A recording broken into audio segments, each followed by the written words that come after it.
Hedda is taking inspiration from the show called Hedda by Henrik Ibsen, who is famously known as the father of realism in theater history.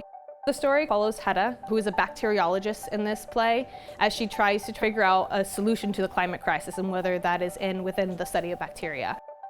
It's hard trying to put science into theater because it's trying to make it entertaining while also being accurate and speaking on issues that we have going on. But I think this play is able to bring a lot of laughter, but there's also drama to it. There's tragedy. It's really interesting that it goes from kind of this realistic standpoint and it kind of shifts into what we call surrealism and expressionism throughout the play.